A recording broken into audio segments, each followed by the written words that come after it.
청년교회 먼저 제가 감사의 마음 또 청년교회 대단하고 참 귀하다 여러분에게 좀 말씀을 드려야겠는데 심영보 목사님 또 수술하시고 지금 회복 중에 계신데 수술을 지난 월요일에 하셨을 때 청년교회가 그 주에 저녁마다 모여서 기도하는 기도의 소리 또 기도하고 모이는 모습을 보면서 제가 너무 감사한 마음도 들고 교회가 진짜 사랑으로 기도하고 또 목사님과 더불어 마음을 나누며 이렇게 달려온 그 길을 기억하면서 기도한 게 너무 감사하던 마음이 있었습니다. 여러분 기도하고 계시죠? 네, 딱 한 주 하고 끝난 건가요? 모이진 않아도 여러분이 사랑으로 기도할 줄을 믿습니다. 오늘 여러분과 나눌 말씀도 무엇을 구하고 무엇을 기도해야 될까? 제가 여러분에게 이렇게 올 때마다 꼭 여러분에게 좀 전하고 싶은 이야기를 말씀을 좀 전하겠다. 또 제 생각이 아니라 하나님의 마음을 전해야겠다 하는 그런 마음이 있습니다. 여러분 우리가 그리스도인이기 때문에 그리스도인으로 마땅히 걸어가야 할 길이 있어요. 그러니까 우리는 세상에서 많은 길을 내가 선택할 수 있구나. 틀린 이야기는 아니지만 우리가 그리스도인으로서 선택한 길을 걸어가야 합니다. 근데 그 길이 오늘 성경에 우리가 읽은 13, 14절에 너무 정확하게 나와 있는데 그 길이 바로 좁은 길이라는 거예요. 생명의 길이라는 것입니다. 근데 여러분 벌써 좁다 하니까 좀 힘들잖아요. 지금도 오늘 이 자리가 오늘 이게 냉방이 좀 잘 안 되나요? 일단 더운 분위기야. 그렇죠? 예배 드리는데 좀 쾌적하지 않다. 조금 불편하다. 뭐 이런 마음이 들지도 모르겠어요. 근데 좁은 길 생명의 길을 성경은 걸으라 했는데 우리가 그 좁다는 얘기만 들어도 좀 불편할 것 같고 남들보다 좀 어려운 길을 걸어야 되나 도전이 될지도 몰라요. 근데 한 가지를 기억해야 합니다. 정말 그리스도인이 가야 할 길이고 생명의 길이라면 그 길을 가야죠. 그 길을 가야죠. 세상 사람들은 넓은 길, 편하고 넓은 길로 간다고 했어요. 그런데 여러분 넓은 길이 편한 것 같지만 그 넓은 길이 약간 경사가 져서 내리막길이에요. 그러면 여러분 걸을 때 얼마나 편하겠어요. 잘 평지 같은데 살짝 내리막길이에요. 그러면 걸어가면서 편합니다. 그러니까 사람들이 넓고 편하고 쉽게 갈 수 있는 길을 떠나지 않으려고 그래요. 그런데 그 길이 생명의 길이 아니면 그것처럼 무서운 일이 없는 것입니다. 여러분이 좁은 길을 생명의 길에서 하나님의 은혜를 다 누리게 되기를 제가 원하고 또 축복합니다. 로빈 마이어스라는 신학자, 목회자가 있어요. 근데 이분이 쓴 책이 여러 가지가 있지만 그 중에 하나가 언더그라운드 처치입니다. 언더그라운드 교회. 여러분 제목부터가 약간 심상치 않죠? 음악 좋아하시는 분 언더그라운드 뮤직이다, 음악이다. 벌써 뭔가 분위기가 사회 비판적인 소리도 낼 것 같고 뭔가 락 같은 음악일 것 같기도 하고 언더그라운드 음악, 남들이 좋아하지 않아도 뮤지션이면 갈 길을 간다. 그런 뭔가 그런 느낌을 받게 됩니다. 근데 이분이 언더그라운드 처치라는 책을 썼어요. 근데 거기에 여러 가지 이야기가 나오지만 이런 질문을 합니다. 당신은 정말 기대함을 가지고 예배의 자리에 나오고 있습니까? 하나님께 마음을 다하여 올려드리는 오늘의 예배를 통해서 내 삶이 하나님으로 인하여 통째로 뒤바뀌어질 것이라는 하나님의 강력한 인도하심을 경험할 거라는 믿음을 가지고 이 예배에 나오고 있습니까? 아니면 자기 만족과 위안을 얻기 위해서 그냥 예배에 나와서 내가 좀 마음이 편해지면 좋겠다. 그 정도의 마음으로 예배에 나오고 있는지를 물어봅니다. 여러분은 어떠세요? 예배가 오늘 주일의 예배가 그냥 일주일에 한 번 나의 루틴이지 루틴. 안 하면 좀 뭔가 찝찝하고 그냥 영적인 루틴. 그 정도로 여러분 생각하시는지 모르겠어요. 매화 교회가 코로나 시절에 모든 한국 교회처럼 아마 온라인 예배를 드렸을 거예요. 저도 그 당시에는 매화 교회에 오지 않고 그 전이었는데, 제가 청년들과 목회하면서 이제 온라인 예배를 드리는 청년들 코로나 때 이렇게 만나서 이렇게 저렇게 물어보니까, 목사님 솔직히 온라인 예배가 처음에 너무 좋은 것 같았는데 쉽지 않다는 거예요. 여러분 혹시 손은 안 들어도 되는데 마음에 저도 그랬어요 하는 분들, 마음에서 손을 한번 들어보세요. 온라인 예배 드리면서 목사님 저 사실은 소파에 누워서 예배 드렸어요. 말씀 듣고 거의 뭐 넷플릭스 보는 정도 수준의 그렇게 예배 드리기도 하고, 예배 드리다가 자꾸 왔다 갔다 했다는 거예요. 냉장고에 가서 음료도 가져오고 또 잠깐 앉았다가 불편하니까. 그리고 어떤 대목에서는 그냥 말씀은 듣는데 처음부터 찬양하고 마지막에 기도하며 축도받고 이런 전체적인 예배에 참석 못한 이야기를 하더라고요. 그래도 제가 참 고맙다. 그래도 나눠주니까 너무 고맙다. 여러분, 예배가 진짜 변화의 현장이구나 라는 것을 믿는다는 것은 진짜 놀라운 거예요. 여러분이 예배에 나온 것도 은혜지만 예배를 통하여 기대함이 있고 갈망이 있다. 이건 엄청난 축복입니다. 그래서 오늘 여러분에게 꼭 묻고 싶은 게 있는데, 여러분은 이렇게 예배하고 또 기도하고 일상 가운데 기도할 때 여러분 기도에 대하여 여러분 마음속에 갈망이 일어나세요? 하나님을 향한 갈망이 일어나세요? 기도할 때 내 마음에 하나님께 구하고 하나님의 뜻을 구할 때 내 마음이 뜨거워지고 기대가 되고 소망이 넘치나요?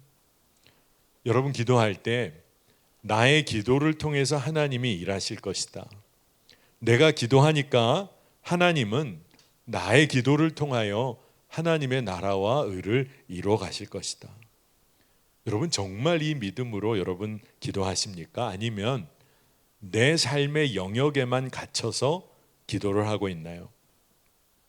제가 목회하면서 늘 깨닫게 되는 게, 성도들이 기도를 열심히 하는 것 같은데 또 어떻게 보면 기도를 전혀 안 하며 산다는 것을 볼 때가 있어요. 기도를 하긴 합니다. 근데 기도하고 믿지를 않아요. 본인이 기도했는데 하나님이 그걸 이루실 것을 생각하지 못합니다. 베드로가 초대교회 때 잡혀 들어갔었어요. 그래서 사도행전을 보면 성도들이 교회에 모여 교회는 기도했어요. 그런데 베드로의 그 옥에 갇혀 있는 베드로를 하나님께서 풀어주셔서 그도 정말 놀랍게 그렇게 성도들이 모여 기도하는 곳에 가서 문을 두드립니다. 근데 거기에 여종이 그 소리를 듣고 나왔는데 베드로라 하는 이야기를 듣고 깜짝 놀래요. 베드로가 다시 얘기를 합니다. 그랬더니 이 여종이 기도하는 사람들에게 가서 베드로가 지금 문 밖에 서 있다. 그랬는데 이 기도하는 사람들, 초대교회 성도들이 뭘 위해 기도했냐 하면 옥에 갇힌 베드로를 위해서 엄청 기도한 거예요. 그런데 그렇게 기도했는데 베드로가 문 밖에 서 있다는 이야기를, 여종의 이야기를 듣고 너 정신 나간 거 아니냐, 너 혹시 귀신을 본 거 아니냐, 이런 식으로 이야기를 합니다. 그러니까 여러분 우리가 어떤 마음이 드세요? 그렇게 열심히 기도했는데 그 일이 이루어질 거라고 믿지 못하고 있는 모습도 우리가 발견하게 돼요. 물론 기도한 건 귀합니다. 우리가 기도하면서도 때로는 우리의 마음이 흔들릴 때가 있어요. 그러나 기도하는 것은 귀해요. 근데 우리가 진짜 이기적인 존재잖아요. 그러면 자기를 위해서는 뭐든지 하려고 합니다. 인간이라면 누구나. 근데 정말 특이하게 기도에 있어서는 자신을 위해서조차 기도를 안 할 때가 있어요. 그러니까 이 기도는 영적인 그러한 행위라는 것을 우리가 깨닫게 됩니다. 세상의 영이 우리가 하나님 앞에 온전히 구하지 못하도록 우리의 마음을 혼란시킬 때가 있어요. 그러니 우리가 더 깨어서 기도해야 합니다. 그리스도인인데 기도하지 않는다. 이거 뭔가 문제가 생긴 거죠. 내가 예수님을 믿는다고 고백은 하는데 믿음으로 기도가 안 된다. 그리고 기도하면서도 이게 정말 이루어질 거라는 믿음이 없어요. 기도하면서 막연하게 삶의 변화를 구합니다. 막연하게 구하니까 그 일이 이루어질 리가 없는 거예요. 그래서 오늘 제가 여러분에게 여러분의 기도가 회복되기를 축복합니다. 여러분 믿음으로 한번 기도해 보는 거예요. 기도의 삶이 멈춰 있다면 여러분 걱정 안 해도 돼요. 어린아이가, 여러분 조카 있는 분들 계세요? 아마 조금 있을지도 몰라요. 이렇게 좀 손 위에 뭐 누나나 뭐 오빠나 좀 나이 차이가 있으면, 근데 어린아이가 태어나서 조금만 소리를 내도 옆에 있는 엄마 아빠 할아버지 할머니 뭐 삼촌이 뭐 난리 납니다. 아이가 조금만 소리 내고 옹알이를 해도 그 소리에 어른들이 다 반응해요. 어린 아기가 작은 소리 작은 몸짓하는 거에 엄청 관심 가집니다. 뭐 우유 먹이고 트름을 했는지 안 했는지, 애가 어떻게 지금 움직이는지 온통 거기에 초점이 있어요. 하나님은 사실 이렇게 표현하면 그렇지만 그에 비할 바가 아니세요.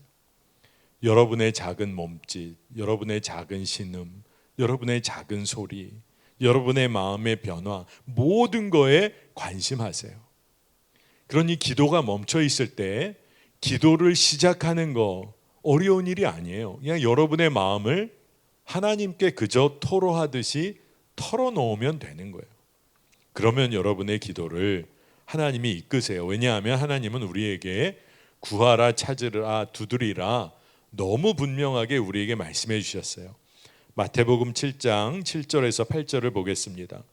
구하라 그리하면 너희에게 주실 것이요, 찾으라 그리하면 찾아낼 것이요, 문을 두드리라 그리하면 너희에게 열릴 것이니 구하는 이마다 받을 것이요, 찾는 이는 찾아낼 것이요, 두드리는 이에게는 열릴 것이니라. 아멘. 이 말씀이 기도에 관해서 많이 인용되는 말씀이기도 합니다. 그러니까 믿음 생활 오래 한 우리 청년들은 아마 수없이 이 말씀을 들었을 거예요. 근데 이 말씀이 구하고 찾아내고 문을 두드려서 그 문을 열어 무언가를 쟁취하라는 말씀인가 생각해 보면 그런 말씀은 사실 아니에요. 이 말씀은 주님과 더 깊은 관계 속으로 들어가라는 말씀이에요. 하나님의 마음에 관심을 가지라는 거예요. 하나님의 뜻을 구해보라는 거예요. 하나님의 뜻을 한번 찾아보라는 거예요. 문을 두드려서 하나님과 늘 동행하는 삶에 도전해보라는 거예요. 여러분 정말 사랑하는 사람이 있다면 그 사람의 마음의 중심을 이렇게 빨리 캐치해가지고 그래가지고 이렇게 마음을 함께 나누는 것이 사랑을 표현하는 방법입니다. 혹시 여기 교제하는 분들 계시죠? 혹시 한번 생각해 보세요. 여러분이 친구 뭐 생일이나 무슨 기념일이나 특별한 날에 여러분이 큰맘 먹고 잘 마음을 다해서 준비한 선물을 줬어요. 상대 친구가 막 기뻐해요? 아니면 그때마다 친구가 좀 섭섭해하고 어떻게 내 마음을 잘 몰라주냐고 해요. 근데 아주 작은 선물이라도 그 친구가 뭘 원하고 뭐에 관심이 있고 최근에 어떤 삶의 변화가 있고 거기에 정말 관심이 있어서 작은 선물 하나를 거기에 맞춰서 선물을 하면 아마 그 친구가 감동을 할 거예요. 마음이 달라질 거예요. 나의 모든 삶에 작은 일에도 이렇게 관심을 가지고 있었구나. 그럴 거예요. 기도라는 것은 다른 게 아닙니다. 하나님의 마음을 알아가는 거예요.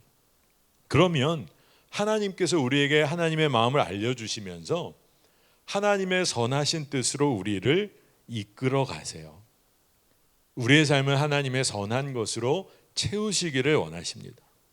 그러니까 그게 은혜인 거예요. 내 삶에 하나님의 가장 선한 것이 이루어지기 시작하는 것이구나. 하나님의 마음을 알게 돼요. 여러분이 원하는 것이 응답되는 게 기도의 전부라고 하면 굳이 하나님께 기도할 필요가 있겠어요? 세상에도 용한 사람들 많다고 그러잖아요. 용한 무당도 있고 용한 점장이도 있고 그 사람들도 그렇게 뭐 맞추기도 하고 뭐 특별한 일을 한다고도 하잖아요. 그런데 우리가 원하는 것이 내가 원하는 것을 얻는 게 아니라 하나님을 더 깊이 알아가는 것이라면 기도는 정말 놀라운 일이에요. 하나님의 사랑을 우리가 기도를 통하여 정말 믿게 되고 주님의 일하심을 깨닫게 되면 기도는 늘 하고 싶은 일이에요. 기도는 늘 하고 싶은 일이 돼요. 개인적인 어떤 야망을 이루기 위해서 기도하는 게 아니라 하나님이 나를 엄청 사랑하신다는 걸 알아요. 그러니까 그분에게 말을 걸고 싶고 내 마음도 표현하고 싶고 그리고 하나님의 뜻을 알고 싶은 거예요. 여러분, 그렇기 때문에 기도를 정말 시작하고 기도를 통하여 하나님과 교제하기 시작한 사람들의 공통적인 고백이 있어요. 왜냐하면 우리가 기도할 때 아직은 연약해서 개인적인 기도로부터 시작하는 경우가 많아요. 근데 기도를 하다 보면 주님께서 내 기도의 지경을 넓혀주세요. 진짜 놀라운 일입니다. 여러분이 지난번에 신목사님을 위한 기도를 저녁 시간마다 했어요. 아마 그때 기도를 이어간 사람들이라면 하나님이 참 특별하게 신목사님을 위해서 간절히 기도하면서 이상할 정도로 하나님이 날 사랑하고 계시는구나, 그걸 경험했을 거예요. 왜냐하면 여러분을 통하여 신목사님의 치유를 위해 기도하게 하시는 하나님의 그 일하심을 경험하면 하나님은 내 삶에도 그토록 관심하고 계시는구나 경험하게 돼 있어요. 그리고 정말로 기도를 시작해서 내 기도부터 시작했는데 하나님은 이상하게 다른 지체를 위해 기도하게 하시고 선교사님을 위해 기도하게 하시고 직장을 위해 기도하게 하시고 나라와 민족을 품고 기도하게 우리를 이끌어 주세요. 하나님의 마음이 부어지니까 그렇게 되는 것입니다. 제가 우리 청년교회가 토요일마다 스위치 온 기도회 하는 거 알고 있습니다. 제가 신목사님에게도 제가 간곡하게 부탁하는 것 중에 하나가 우리 청년교회 리더들이라면 토요일에 꼭 모여서 교회를 위해서 또 나라와 민족을 위해서 사랑하는 지체들의 어려운 일 하여간 리더들이라면 꼭 기도하면 좋겠다. 매화 청년교회에 하나님의 부흥을 달라고 기도하면 좋겠다. 매화 청년교회가 뭐 엄청 성장하는 그런 부흥보다도 더 중요한 것은 하나님이 원하시는 일이 매화 청년교회 안에 일어나기를 기도하는 사람들이 있어야 하나님이 일하실 수 있기 때문에 그래요.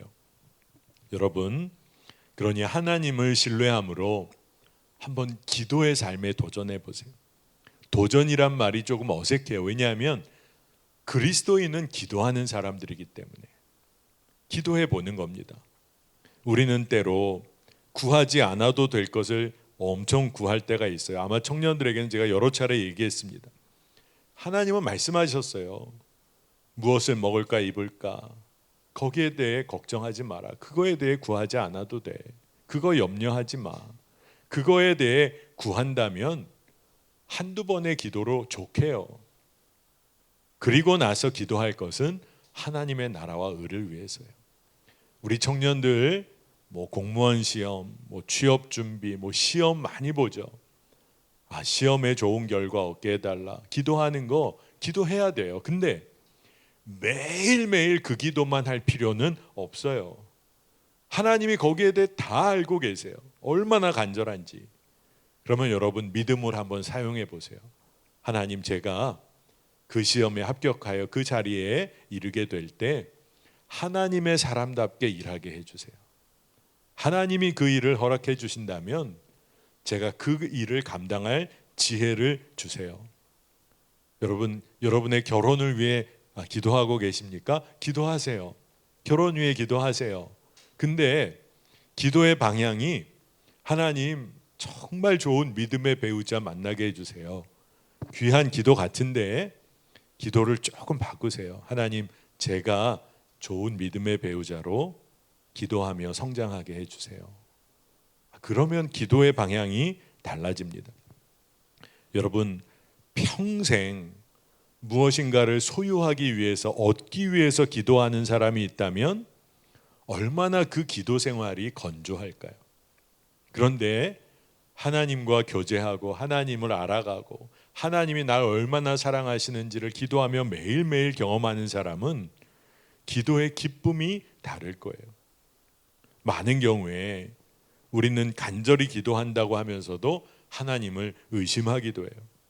그리고 하나님께 우리가 마치 하나님 이거 잊으시면 안 돼요, 날 위해서 이거 잊으시면 안 돼요, 막 하나님을 점검합니다. 그런데 열심히 기도한다고 하는데 정작 하나님을 의심해요. 그리고 하나님께 다 맡겨드린다고 기도해 놓고 자기가 다 결정해요. 제가 참 사랑하고 존경하는 멘토 목사님이 계신데 지금은 은퇴하셨어요. 참 소탈하신 분이신데 이분이 한참 목회하실 때 또 이민교회 또 미국 교회에서 강사로도 많이 섬기셨어요. 말씀 전하시러. 근데 이렇게 집회를 가다 보면 뭐 집회 오신 목사님을 뭐 식사하실 수 있도록 이렇게 도와야 하니까 성도님들이나 누구나 식사 대접을 하려고 하는데 어느 분이 오셔서 오늘 제가 저녁 식사를 목사님 잘 대접하고 싶습니다. 너무 말씀의 은혜를 받는데 목사님 원하시는 거 말씀해 주시면 여기서 그거 잘하는 곳에 가서 그 식사 꼭 대접하겠습니다. 그래서 이 목사님이 참 소탈하시고 참 김치를 좋아하시는 분이에요. 그래서 제육볶음 뭐 이런 거 식당에 시키셨다가 제육이 많이 나오면 좀 마음이 어려우세요. 김치가 너무 적게 나와서. 그러니까 그만큼 김치를 좋아하시는 분인데 그래서 얘기를 하시기를 김치찌개 잘하는 집에 좀 오늘 저녁에 가면 좋겠습니다. 김치 요새 맛있게 좀 못 먹어서. 그랬더니 식사 대접하시는 분이 말씀하시기를 목사님 그것만은 안 되고요, 그것 빼고 딴 거 다 좋습니다. 왜냐하면 자기가 대접하는데 그래도 김치찌개가 뭡니까? 그거 말고 딴 거. 여러분, 우리가 하나님께 요 비슷하게 기도할 때가 많다. 하나님, 하나님의 선하신 뜻으로 인도해 주세요. 근데 그거는 빼고, 그거는 내가 좀 마음에 안 들고, 이런 수준으로 우리가 기도할 때가 있다는 것입니다. 여러분, 우리는 구하고 찾고 두드리라 주님이 알려주셨으니 그렇게 기도해야 될 텐데, 그렇게 기도하라고 말씀하신 주님은 우리에게 뭘 원하시는 걸까요? 하나님의 마음을 깊이 알아가기를 원하시고, 그래서 하나님의 사랑을 흘려보내는 제자로 서는 삶에 관하여 기도하기를 원하세요. 이건 제 말이 아니라 요한복음 15장 7절 8절을 보면 말씀이 이렇습니다. 너희가 내 안에 거하고 내 말이 너희 안에 거하면 무엇이든지 원하는 대로 구하라. 그리하면 이루리라. 너희가 열매를 많이 맺으면 내 아버지께서 영광을 받으실 것이요 너희는 내 제자가 되리라. 아멘. 주님께 간절히 구하며 주님 안에 거하고 그리고 무엇이든지 원하는 대로 구하게 될 때 결국 그 기도의 결국이 하나님은 영광을 받으시고 우리는 하나님의 제자가 된다는 거예요. 그러니 기도하는 자가 누리는 축복 중에 축복이 하나님의 마음이 부어져서 하나님의 뜻대로 살아가는 제자의 삶을 사는 거. 그러니까 주의 뜻이 최우선 되는 거예요, 내 삶에서. 여러분, 기도하면 유익을 얻게 되는 것 중에 하나가 욕망에 휩쓸리지 않게 됩니다. 여러분, 요새 너무 밤마다 쇼핑하는 분 계세요? 나도 모르게 스마트폰 들고 있다가 굉장히 조급한 마음이 들죠. 10개밖에 안 남았다고 그러는데 마음이 막 두근두근 거리고 시간이 막 줄어들고 있다고 그러고 막 쿠폰이 오늘로 만료된다고 그러고 내가 얻게 됐는지 안 얻게 됐는지 알지 못했던 막 뭐 톡이 뜨는데 내가 포인트를 갖고 있었어? 내 포인트가 뭐 몇천 포인트가 없어진다고 그러네. 막 그러면서 우리의 마음을 흔들어 놉니다. 근데 그 정도는 약과고 세상에서 강한 파도처럼 다른 사람들은 이 일을 하고 있다는데, 다른 사람들은 취업 준비 이거 하고 있다는데, 엄청나게 인간적인 욕망이 휩쓸려 와요. 여러분, 기도하면 욕망에 휩쓸리지 않아요. 하나님의 마음을, 나를 향한 하나님의 뜻을 구하니까 하나님의 뜻을 붙잡고 흔들리지를 않아요. 그리고 그 뜻이 붙잡아지니까 구체적으로 어떤 삶을 살아야 할지도 알게 됩니다. 그래서 여러분, 기도는 사실 몸으로 드리는 거예요. 우리의 삶으로 기도하는 거예요. 하나님께 구했으면 하나님이 나를 통하여 일하실 것을 믿고 믿음으로 도전해 보는 거예요. 그래서 기도하는 삶을 통해서 하나님은 우리를 제자로 삼아 가세요. 여러분, 제자라는 말 영어로 표현하면 disciple입니다. disciple. 그게 제자잖아요. 근데 여러분, 영어 단어 중에 discipline이라는 단어가 있습니다. 이 discipline이라는 단어, disciple 다 같은 어원이에요. 근데 이 discipline은 어떤 뜻이 있습니까? 삶의 어떤 원칙, 규칙, 그리고 학문적으로는 학문의 어떤 학제, 학문이 가지고 있는 어떤 원칙, 이런 것들을 의미합니다. 그러니까 제자는, disciple은 원칙과 규칙, 훈련을 해가는 사람들이라는 거예요. 그러니까 그냥 갑자기 제자가 되는 게 아니에요. 물론 주님은 우리를 제자로 부르셨어요. 근데 이제 우리가 경건의 훈련이 필요해요. 기도의 훈련이 필요해요. 어느 날 갑자기 큰맘 먹고 기도가 계속 이어지지 않아요. 기도할 마음을 먹은 건 귀한데 매일매일의 경건의 훈련이 필요합니다. 디모데전서 4장 7절에 망령되고 허탄한 신화를 버리고 경건에 이르도록 내 자신을 연단하라. 삶에 헛된 가치가 스며들지 않도록 하나님의 마음이 늘 내 마음에 부어지도록 기도하며 훈련하고 경건의 삶을 살아가야 돼요. 경건의 훈련 중에, 특별히 기도할 때 훈련 중에 여러분, 제가 여러분에게 꼭 추천하고 싶은 것은 여러분 기도할 때 구체적으로 기도해 보세요. 구체적으로. 어려운 일들을 위해 내가 기도할 마음이 생기고 그 기도를 한다면 진짜 기도하면서 어려운 이들을 어떻게 도와야 할지, 구체적으로 어떻게 그 필요를 채워야 할지 한번 기도해 보세요. 많은 경우에 제가 우리 부목사님들과 기도하면서도 우리가 기도 제목을 선포할 때 정말 구체적으로 기도 선포를 하면 좋겠다. 세계 평화를 주소서. 너무 훌륭한 기도 제목이지만 그 기도 제목이 정말 중요하다고 하면 세계 곳곳에서 어떤 분쟁과 아픔이 있는지, 멈춰져야 할 일이 뭔지, 그걸 우리가 공부도 하고 알아도 보고 직접 기도해 보고 그렇게 기도해야겠다는 것을 나눕니다. 여러분, 진짜 구체적으로 기도하면 왜 그것이 그렇게 중요할까요?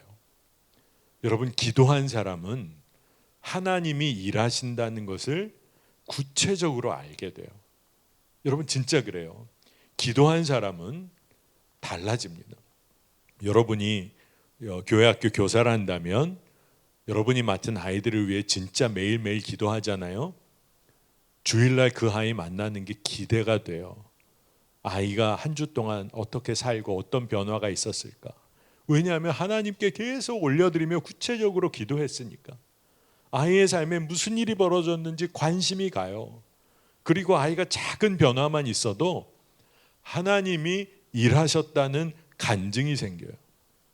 제가 예전에 교회에서 매일 합심 기도라는 톡방을 통해서 많은 성도들이 함께 저녁 시간마다 기도문을 받아서 기도하고 했는데, 그때 정말 계속해서 북한에 억류되어 있는 이면수 목사님, 캐나다에서 목회하시는데 이분이 캐나다 시민권이 있는데 북한에 가서 여러 가지 사역을 하시다가 잡히셨어요. 그래서 풀려나질 않는 겁니다. 그래서 저희가 그 기도 제목을 알게 돼서 매일 밤마다 북한에 억류된 이면수 목사님의 석방을 위해서 계속 기도했어요. 아까 제가 소개해드린 것처럼 초대교회 성도들이 베드로가 풀려나기를 원하며 기도하면서도 과연 이게 이루어질까? 그런 마음도 들 때가 있었어요. 근데 오랜 기도가 계속되다가 어느 날 정말 거짓말처럼 이면수 목사님이 석방됐다는 소식을 들은 거예요. 정말 북한에서 그 목사님을 풀어줘서 이분이 캐나다 교회까지 돌아가서 얼마나 놀라운 그런 간증을 하시는지. 근데 같이 기도했던 교회 성도들이 엄청 신난 겁니다. 하나님이 일하셨다는 게 너무 분명하다. 왜냐하면 우리는 늘 기도할 때 기도하면 마술적으로 뭔가가 갑자기 일어나야 된다고 생각해요. 아니에요. 하나님은 우리의 기도를 통하여 계속 일하셨어요. 그래서 그 임 목사님의 간증을 들어보니까 그곳에서 어려운 일이 있을 때마다 하나님이 피하게도 하시고 거기에 있는 간수의 마음을 돌리셔서 전혀 다른 일을 만드시기도 하시고 그 모든 과정을 통하여 일하신 것을 보게 됐어요. 여러분, 기도할 때 구체적으로 기도해 보세요. 그럼 하나님이 일하고 계심을 알게 됩니다. 그리고 삶을 바라보는 시각 자체가 달라져요. 그리고 여러분, 기도하면 기도한 대로 행동해야 돼요. 하나님은 여러분을 통해서 일하실 거예요. 그러니 여러분이 무엇을 구했냐도 중요하지만 그것을 구했다면 그에 따라 행하는 삶이 분리될 수가 없어요. 알고 있는데 행하지 않는 게 늘 문제라는 걸 우리가 알잖아요.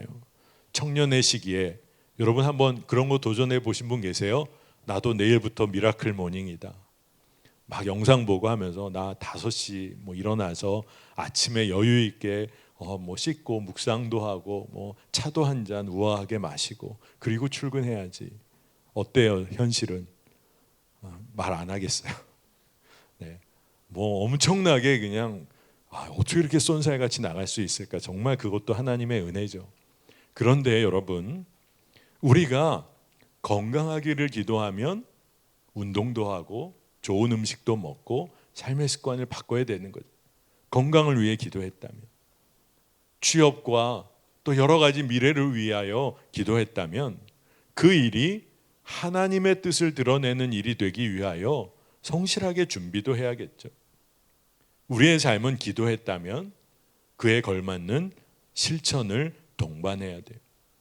그러면서 우리는 기도하고 하나님을 알아갑니다. 기도의 결국이 뭘까요? 그렇게 열심히 기도하다가 그러면 내가 원하는 거 다 얻게 되는 걸까요? 아니에요. 기도의 결국은 하나님을 인정하게 되는 거예요. 하나님을 내 삶에서 나의 삶의 하나님은 나의 하나님이시다. 나의 하나님, 나의 아버지. 그것을 인정하게 되는 거예요. 시편 46편 10절 11절을 보면 이르시기를 너희는 가만히 있어 내가 하나님 됨을 알지어다. 내가 문나라 중에서 높임을 받으리라. 내가 세계 중에서 높임을 받으리라. 만군의 여호와께서 우리와 함께 하시니 야곱의 하나님은 우리의 피난처시로다. 여러분, 여러분이 달려갈 앞으로의 인생길에서 나의 하나님, 나의 아버지, 나의 피난처가 되시는 분, 이 고백이 터져 나오면 아무리 어렵고 힘들어도 여러분에게 기쁨이 회복되고 다시 일어나 달려갈 힘을 얻게 될 줄을 믿습니다. 여러분, 기도해 보세요. 하나님을 더 깊이 알기를 원하게 돼요. 하나님을 더 깊이 알고 사랑하게 됩니다. 여러분, 이렇게 한번 기도해 보세요. 이렇게 기도해 보신 분 계세요? 하나님, 제가 당신을 더 알기 원하고 하나님, 당신을 더 사랑하기를 원합니다. 여러분, 그렇게 한번 기도해 보세요. 하나님의 마음이 얼마나 어떻게 보면 감격스러우실까요? 여러분의 친구가 여러분에게 사랑하는 사람이 내가 널 더 깊이 알고 널 깊이 사랑하기를 원해. 그런 고백처럼 황홀한 고백이 어디 있겠어요? 진짜 우리의 기도는 그런 결과를 얻게 됩니다. 참 근데 놀라운 것이 하나님의 마음을 알수록 하나님의 마음을 품고 살고 싶어지잖아요. 근데 하나님의 마음은 언제나 어려운 이웃을 향해요. 그러니까 우리가 주의 마음을 갖게 될수록 우리는 결국 그 주님의 마음에 순종하게 됩니다. 오늘 하나님께서 구하고 찾고 두드리라 말씀하신 다음에 이어지는 말씀이 11절 12절이에요. 너희가 악한 자라도 좋은 것으로 자식에게 줄 줄 알거든 하물며 하늘에 계신 너희 아버지께서 구하는 자에게 좋은 것으로 주시지 않겠느냐. 그러므로 무엇이든지 남에게 대접을 받고자 하는 대로 너희도 남을 대접하라. 이것이 율법이요 선지자니라. 이 말씀의 흐름이 너무 뜬금없는 것 같잖아요. 구하고 찾고 두드리고 간절히 기도하라고 하신 말씀인 줄 알았는데 결국 말씀의 마지막은 남에게 대접을 받고자 하는 대로 너희도 남을 대접하라. 하나님의 마음이 부어지면 하나님의 마음으로 사랑하고 섬기는 삶의 결론을 우리가 만나게 됩니다. 그리고 그렇게 하나님의 뜻대로 이웃을 대접하고 섬기고 낮은 자를 섬길 때 내가 하나님의 그 사랑을 나도 받는다는 것을 그걸 경험해요. 예수님은 대접하는 일에 관해 어떤 가르침을 주셨냐 하면 환대하라고 말씀하셨어요. 사실은 예수님은 환대에 관하여 엄청나게 많은 이야기를 하셨습니다. 여러분, 환대라는 표현이 딱 마음에 안 다가올 때가 있어요. 환대는요, 차별 없이 모든 사람을 환영하는 거예요. 여러분이 잔치를 베풀었다면 누가 오든지 환영하는 거예요. 근데 요즘의 잔치나 파티는 기준이 있죠. 초대받았느냐, 올 때 드레스 코드를 맞췄느냐, 이미 나와 어느 정도의 관계가 있나, 온다면 다른 사람들도 저 사람을 보고 기뻐할 정도 되는 사람인가. 이렇게 오는 것은 환대가 아니라는 거예요. 아무 조건 없이, 누구도 차별함 받는 거 없이. 그래서 환대, 진정한 환대를 뭐라고 인문학자들이 말하냐면, 잔치가 벌어졌다고 하면 주인과 손님의 경계가 무너질 정도로 서로 사랑하고 섬기고 환영하는 거. 잔치집인데 누가 잔치집 주인인지를 모를 정도예요. 그게 진정한 환대가 일어나고 있는 것이라는 겁니다. 오늘 말씀을 보면 우리에게 주님께서 남을 대접하라 자꾸 이 말씀을 하시는 것 같은데, 사실 그리스도의 사랑으로 가장 큰 환대를 받은 사람이 바로 우리들인 거예요. 그러니 우리는 기도할 때 그 사랑을 받은 것을 다시금 경험하는 거예요. 주님의 마음을 알게 되면 주님이 나를 얼마나 사랑하시는지를 알게 됩니다. 여러분, 우리가 누군가를 섬기며 대접하며 그러며 우리가 환대를 베풀며 살고 있는 걸까요? 아니에요. 하나님은 우리를 향한 하나님의 사랑을 그저 알려주고 계신 겁니다. 제가 초등학교 1학년 만 6살 때 목회하시던 아버님이 하나님의 부르심을 받고 세상을 떠나셨어요. 하나님 나라로 가신 거죠.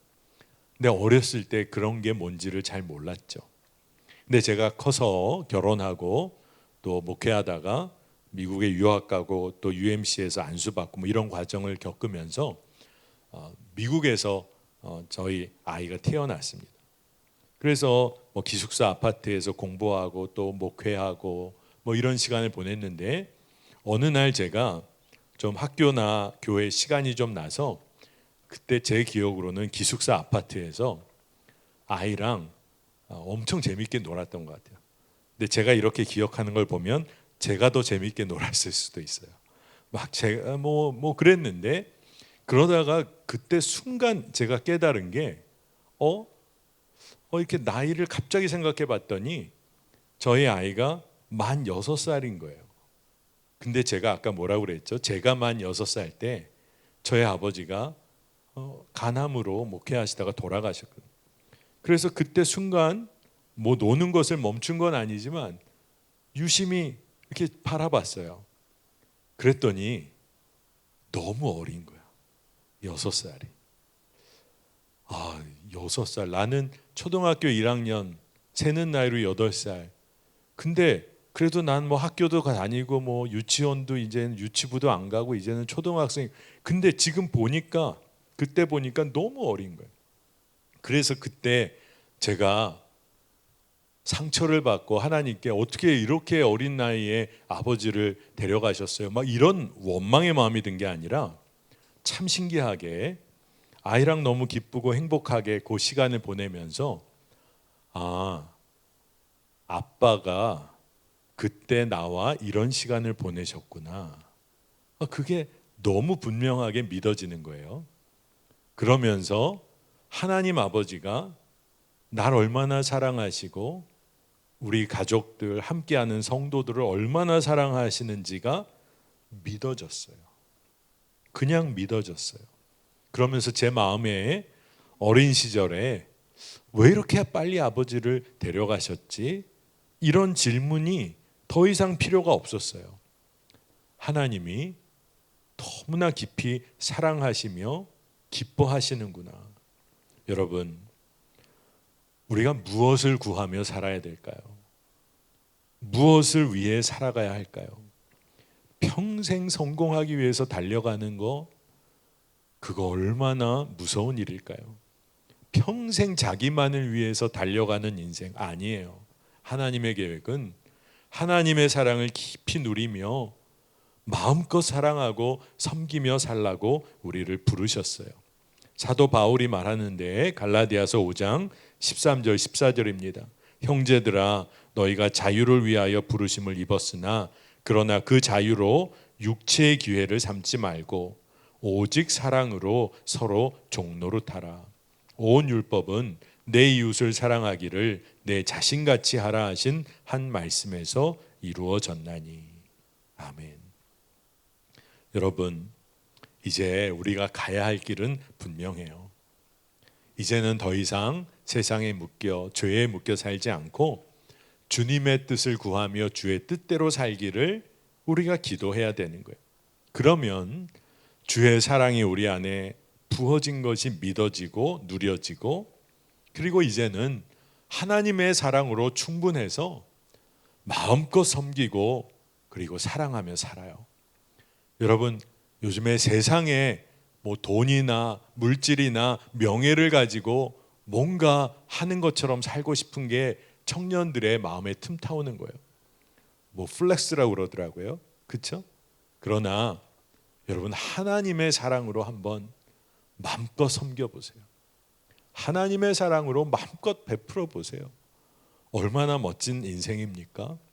하나님의 마음을 구하며 기도하시기를 바랍니다. 여러분, 매화청년교회 안에 기도의 부흥이 있기를 원합니다. 마음 같아서는 여러분 새벽 예배도 한번 도전해 보세요. 근데 아마 그 다음날 쓰러질 거예요. 그러나 기도에 도전해 보세요. 하나님이 여러분의 삶을 이끄실 줄 믿습니다.